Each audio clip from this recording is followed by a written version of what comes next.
I want to talk about the best photo editing software for beginners. Software that's specifically designed to help those new to photography start getting the most out of their images.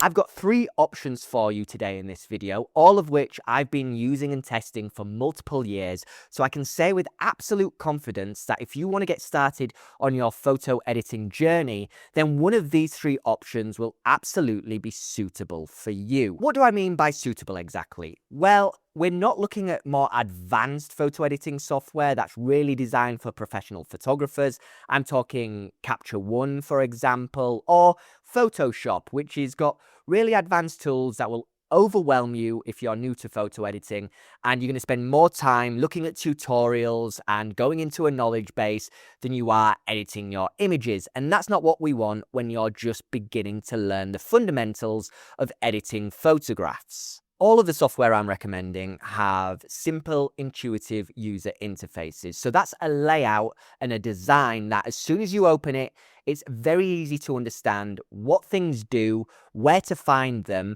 and you're not going to be struggling with navigation and getting overwhelmed. They have all the essential tools for beginners, so you can start using exposure, contrast, mess with your highlights and your darks, experiment with your vibrancy, add some clarity or decrease clarity, sharpness, and things like that. But what's great about what I'm sharing is that they're future-proof. They also do have advanced tools where you can start getting into your tonal curves, do some color grading. So as your skill set increases, the software is going to be there for you, and you won't need to switch up and spend more money and time looking for a different software. So I tested all of the software on my MacBook M1 Air. I actually have the MacBook M5 Air now. But what's good about my testing methodology is that it was on an older laptop. So if you're someone who doesn't have the most recent laptop and you want to know if these software will run well, they do. Even on 5 to 6, 7-year-old laptops, all of the software I'm recommending will suit you fine, so you don't need to rush out and start spending thousands of dollars needlessly on a new laptop computer. So I'm going to start with the best overall, and for me, that is Luminar Neo, because it has the perfect balance of simplicity and power, and you can get so much out of this software quickly, easily, and without getting confused about what everything does. It has a beautiful modern layout. The design is perfect. As you can see in the right-hand panel where you'll find all your features, it's all color-coded. And yes, it looks easy on the eye, but it also makes it easy to find tools. As you learn what those colors represent, your brain will immediately be able to find them much quicker, and you won't be scrolling up and down wondering where that feature you want to use is and where it's hiding. It's got some cool features too, like the auto enhance, which means you can just click a button once and it can serve as the foundation of your edit. It makes adjustment to contrast, exposure, a little bit of vibrancy as well. And it's not going to be the end result of your edit, but it's absolutely a quick start way of you getting going with where you want to take your image. Now, a lot of people who are new to photo editing don't necessarily want to spend time going through things manually. They prefer to use presets, and Luminar Neo has plenty. They're very film-esque. They won't actually mimic a roll of film exactly, but they're there, and there's got a lot of different looks covering cinematic, retro, and they also appeal to different genres such as portraiture, landscape, product photography. And I actually really like them. I think they're cool. I think they give the image a lot of class and power, and they just take it to that next level once it's out of your camera. And if you don't want to do anything else after you've selected the preset, that's fine. But also they can also serve as your foundation, and you can make little tweaks in your editing panel and really get that preset looking exactly how you want it. And then there's the AI tools, of which there are plenty.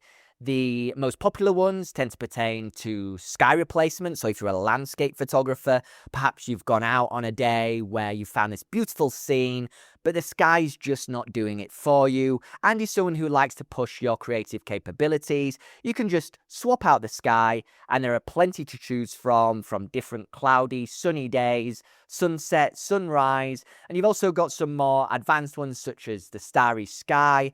Personally, I think they look too far removed from reality, and that's not something I want to use.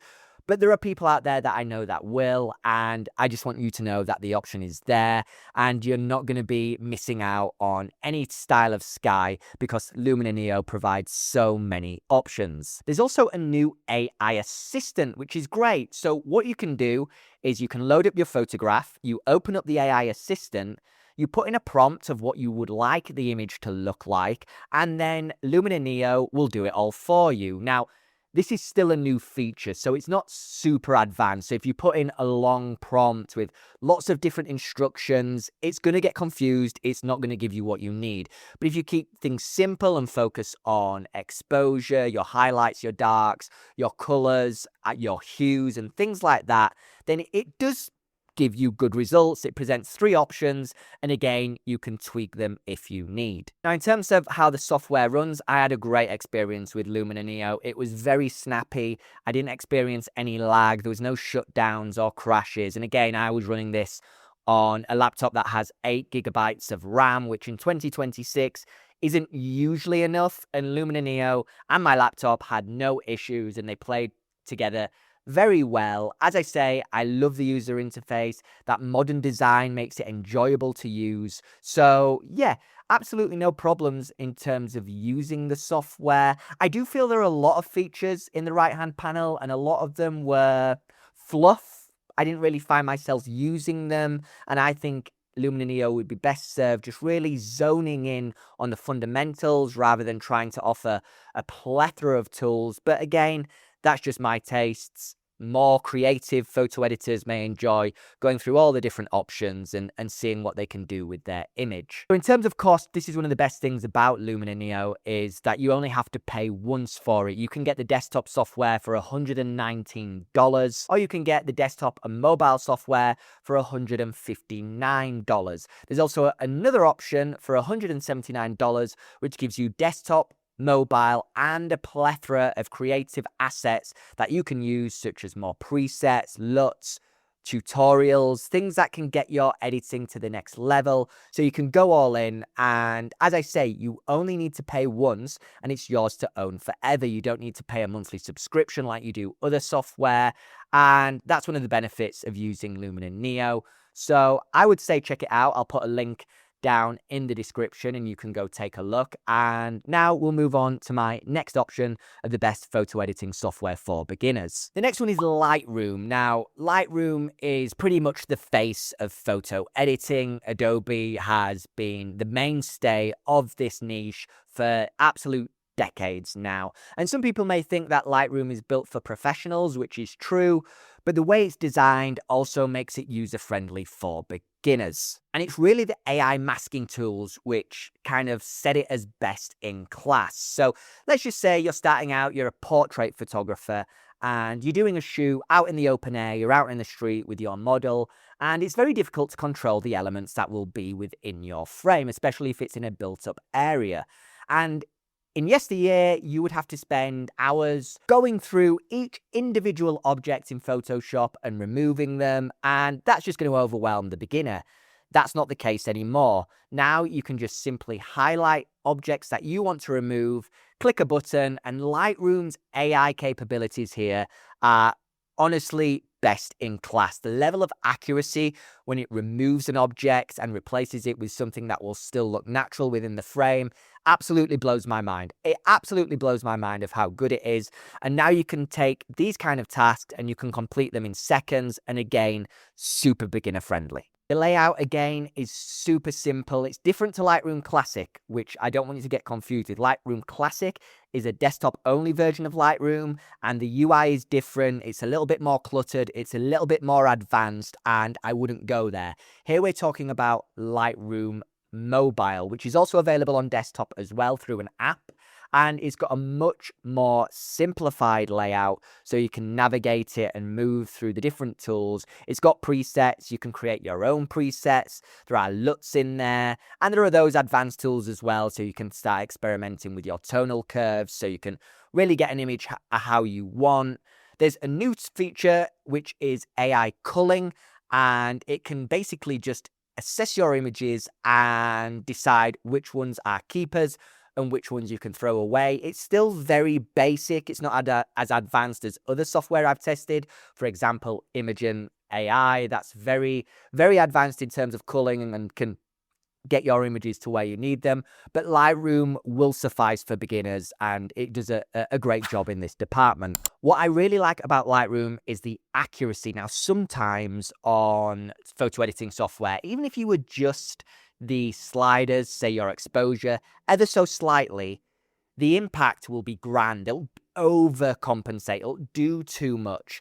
Lightroom doesn't do that. It's very granular. So as you make very fine adjustments, that will also reflect on your frame as well, which is great for absolute accuracy in terms of getting your image to look how you want it to look. I was using raw files of around about 60 megabytes per image, and it ran as smooth as butter. There was absolutely no problem zooming into an image, say if I want to check the sharpness of a subject's eye and zooming back out.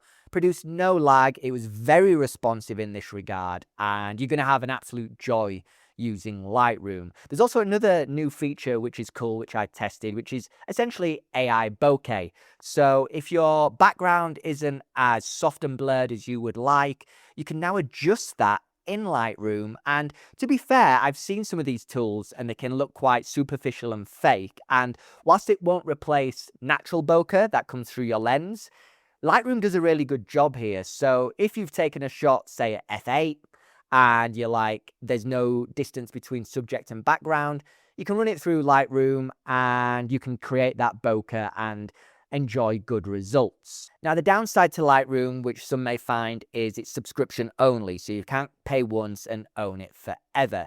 Now, if you pay monthly but commit to 12 months, you can get it for as little as $11.99, which, listen, you're using one of the best photo editing software in the business here, and it's an absolute steal. If you want to pay monthly without a 12-month commitment, it does go up to $17.99, which is, considerably more, but again, it's a great tool. And if you want to pay a year in advance, it's a payment upfront of $119. So, yeah, it's a shame that you can't pay once and own it forever, but as I say, what you are paying for is an excellent tool that's from beginner to intermediate to professional, is going to stay with you and you can use as long as you're in your photographic journey. Now I want to look at Polarr, which is very, very basic and very much designed for beginners. And what's great about Polarr is for absolute beginners, the free version is probably going to be enough. Now, just to set some differences between the free and the paid version, on the free plan, you can only edit JPEGs, which, again, most new photographers don't necessarily shoot RAW. They're shooting JPEG anyway, so there's not going to be any problem here.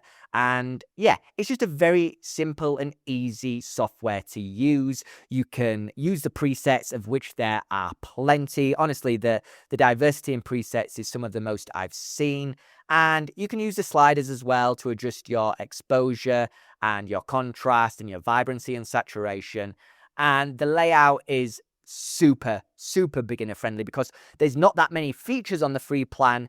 You're not wondering what everything does, and you can just get going with the basics, make your image look a little bit better than it does in camera, and then get sharing it on social media if that's what you want to do. And even though it is basic, it runs fine, it runs great. I used to use it on a Chromebook and it used to work great on there as well. So no surprise, it worked perfectly well on my MacBook. And as I say, there is a paid version, which I think costs around about $7.99. And you can get that even cheaper if you pay a year up front. And you can start editing RAW files as well. I would say this doesn't really grow with those more advanced photographers. This really is kind of beginner to early into intermediate, and then you probably will need to swap out if you get into more professional advanced levels of photo editing. But if you're looking for something cheap and cheerful while you're just starting out to get better images that you can't get in your camera, then Polarr is absolutely worth your consideration. So that's my selection of the best photo editing software for beginners. Nice and easy, keeping it to 3 so you don't have selection anxiety. I will be interested in to know which one you are using. All of them either have a free trial or, as I say, a free plan. So you can use them risk-free for between 7 days to 14 days. And then you don't have to pay anything to find out if it's for you. And I always would want to remind you that Real world experience is the best way of you knowing which is the right tool for you. Videos like this can take you so far, but you've got to get hands on yourself for you to understand if that's the software that you want to use. But let me know which one you want to use down in the comments. Let me know which one you're using now. And if I should have mentioned one that I didn't mention in this video, let me know in the comments as well. And of course, if you do like the content, do subscribe, hit a like and tap that bell icon so YouTube notifies you when I next publish. But until the next one, I'm Dan. This is Them Frames. See ya.